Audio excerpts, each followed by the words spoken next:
Yo, what's going on, everybody? It's your BOY Between the Game Sports back giving you another great video. But y'all know the drill, man. Please hit that thumbs up button, subscribe, and hit that bell button for notification. But here's another video, man. People have been asking me where I've been, why I ain't did one of these videos in a while. But back to it, man. This is just highlights from Coach Deion Sanders' press conference today, and he's speaking about Alabama A&M, the upcoming game with Alabama A&M.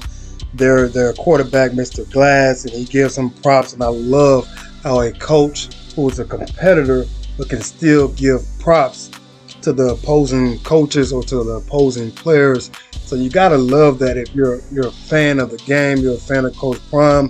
But he also talks about his kids. Like, people are talking about like everybody else, but he's telling folks like, we got kids over here too. We got guys who can be pros and who's going to play at the next level, whatever it may be, in the NFL, CFL, or any of those things. But he speaks about them getting back to basics with the bye week. He gave the guys a couple of days off.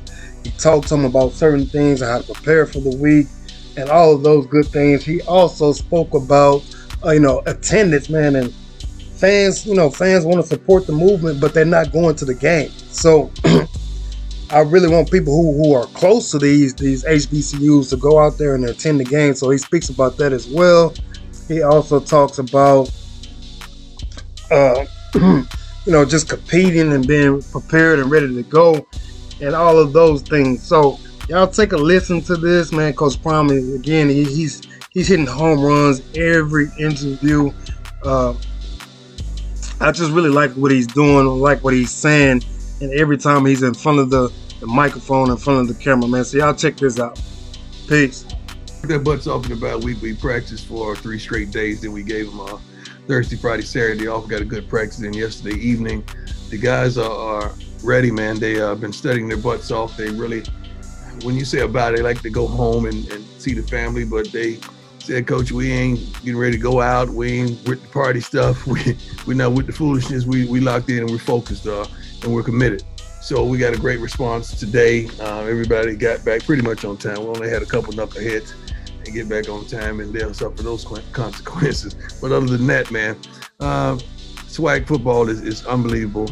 It's like a darn roller coaster of emotions, and we can't wait to finally play our role in this emotional roller coaster.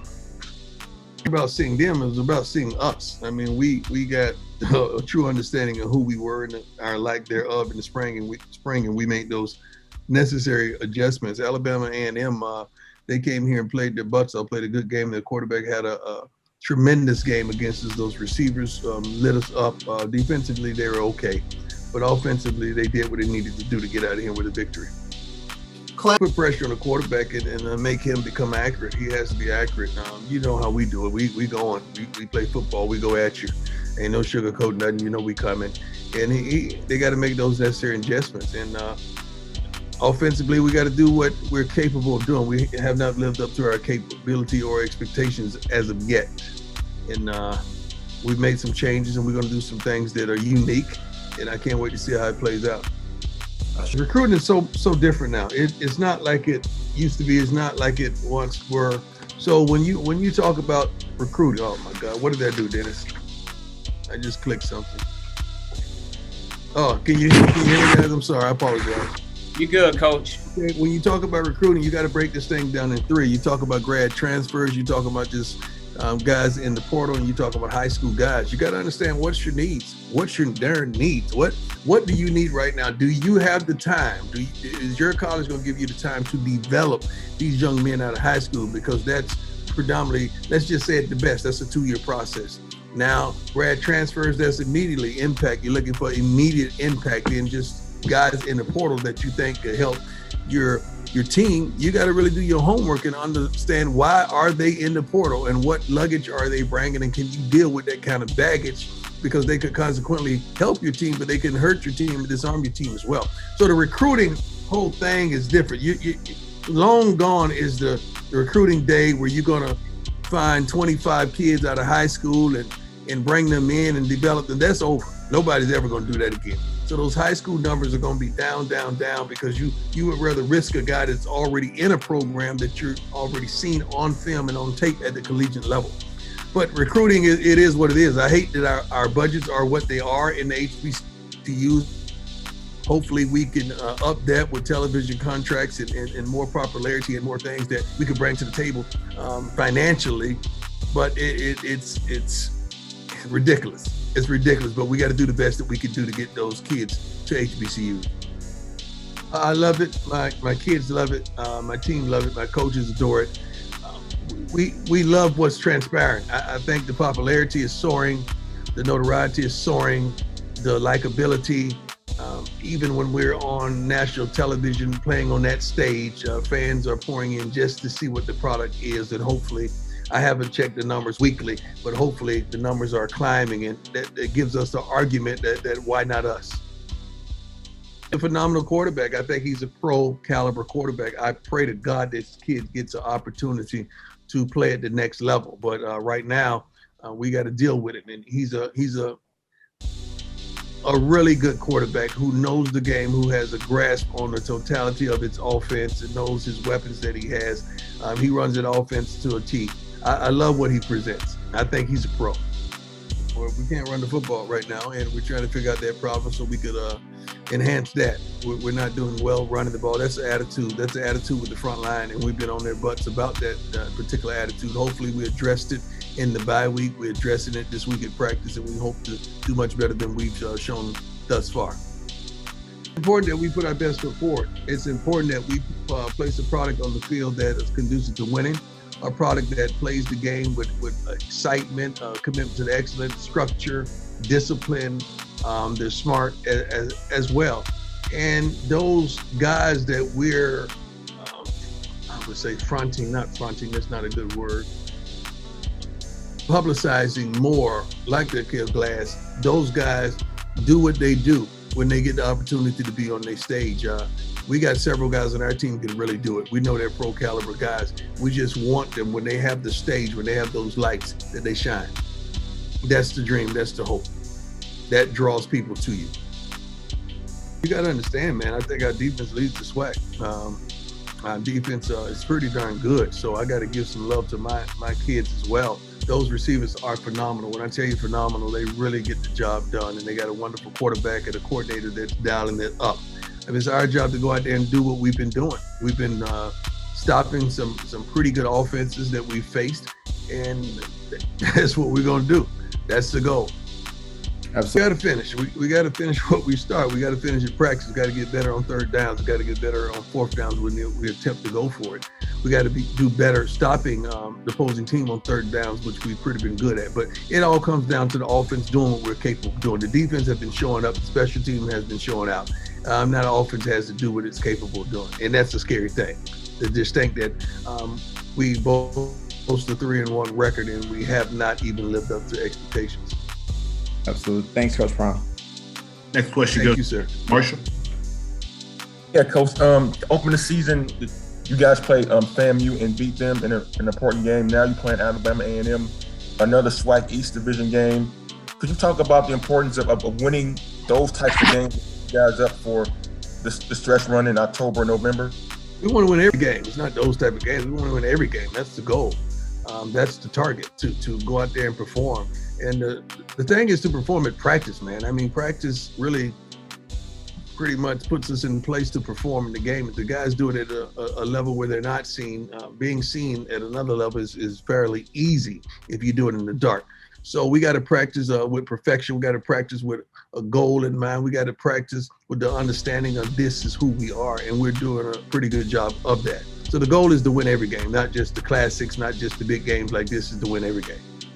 Thanks. Thank you, sir. Next question goes to Stephen Gaither. Coach Sanders, how you doing? How you doing, sir? Doing great. You talked about bringing in a lot of different people and how they come in.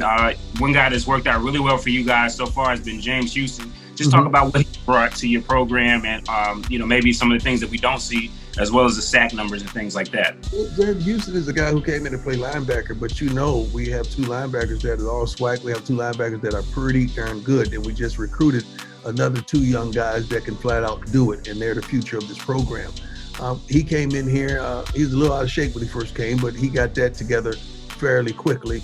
And we just saw his blitzing ability and saw that he had a tremendous gift that you really can't teach. So we put him outside of the defensive end and the rush end and let him do what he does.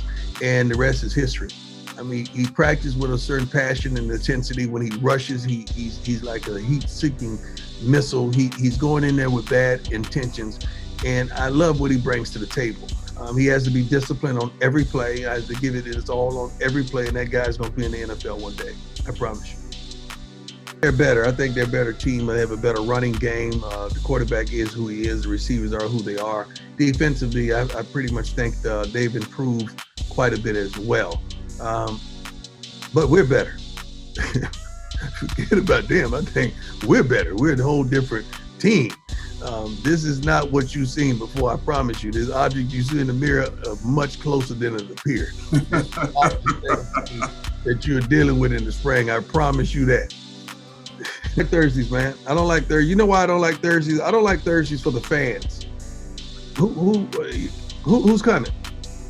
Who's coming? The thing that I don't like to see empty stadiums. That's not putting our best foot forward. I know we want to be on television. I know we want that look, but is that really putting our best foot forward? Our people are traditionally weekend people.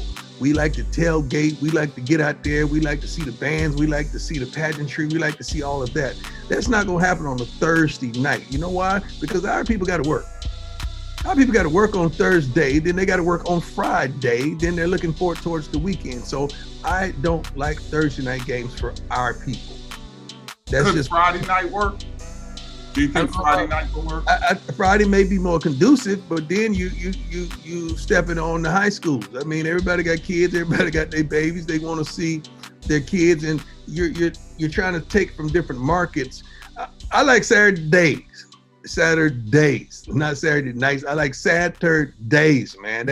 That's what I like. I know you're competing against a lot of other networks, a lot of other schools, but why not? That's when we need our own darn network. We need a network for our people. We need you to turn the channel to see us, and then we'll know true numbers that we have. And that's the problem. We always talk about equality, but we're not supporting each other. This darn stadiums are empty on Saturdays. They empty on Fridays, then they empty on Thursdays. Let's be who we say we are. We keep talking about let's keep it black, let's keep it this, let's support one another. I don't see the stands doing that. I think a few weeks ago we played right down the street an hour and a half away in where was that? Louisiana Monroe. Our side was not packed. It wasn't halfway packed, but we go 3 hours from here and we call it the party, we call it the classic, then we want to come. I don't understand that philosophy. So do we have real football fans or are we just here to party? Y'all tell me, because y'all been in this thing a lot more than I have, a lot longer than I have, but I don't like what I see. I think we compete with the NFL. You're not competing with the NFL. Don't even try that. We're not competing with the NFL. No, we ain't competing with the NFL. Ain't no fans to say, you know what, I'm gonna stay home and watch the NFL game. I'm not gonna go to SWAC game. That is never the topic of conversation. We're not competing with the NFL. We're competing with life. That's who we're competing with. Going out there and offsetting our life. Ain't nobody getting in the car and gonna drive hours away to another HBCU city to support their baby unless it's their baby, unless it's their child. They're not doing that. We got to do a better job of supporting on a darn Saturday. Talking about a weekday. We ain't supporting us on a Saturday. I look in the stands, man. I see this. We can do better. I'm sorry. We can do better. Y'all know we can do better. Ain't nobody gonna say it though. I'm gonna say it. We can do better.